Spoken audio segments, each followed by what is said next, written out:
સુરત મહાનગરપાલિકાની ચૂંટણી નજીક આવતા જ શહેરની વ્યવસ્થાઓ પર સવાલો ઊભા થવા પામ્યા છે।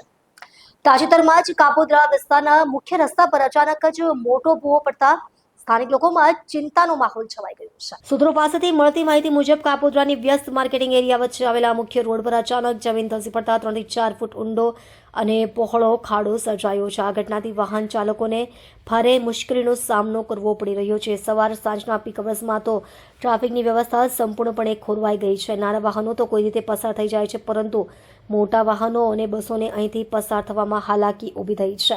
સ્થાનિક રહીશો અને દુકાનદારોએ જણાવ્યું કે અમે અગાઉ પણ આ વિસ્તારમાં ડ્રેનેજ અને પાણીની લાઇનની સમસ્યા અંગે મહાનગરપાલિકાને જાણ કરી હતી, પરંતુ કોઈ કાર્યવાહી થઈ નહીં। હવે અચાનક ભૂવો પડતા અકસ્માતની ભીતિ સતત વધી ગઈ છે। રાત્રિના સમયે તો અહીંથી પસાર થવું જોખમી બન્યું છે। સ્થાનિકોએ મહાનગરપાલિકા સામે રોષ વ્યક્ત કર્યો છે અને તાત્કાલિક સમારકામની માંગ કરી છે। કેટલાક યુવાનોએ જાતે જોખમ લઈને ખાડાની આસપાસ ઈંટો અને લાકડા મૂકીને ચેતવણીના ચિહ્નો પણ ગોઠવ્યા છે। આ બાબતે મહાનગરપાલિકાના ઇજનેરી વિભાગનો સંપર્ક કરતા એક અધિકારીએ જણાવ્યું કે ઘટનાની જાણ થતાં જ અમારી ટીમ ઘટના સ્થળે પહોંચી ગઈ છે।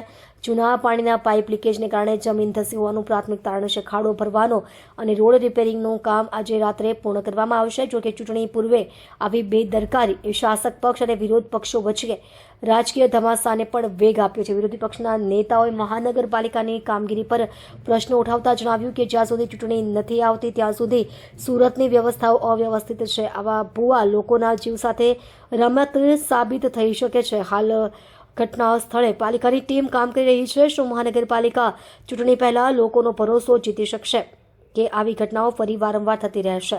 જોવાનું તો એ રહ્યું।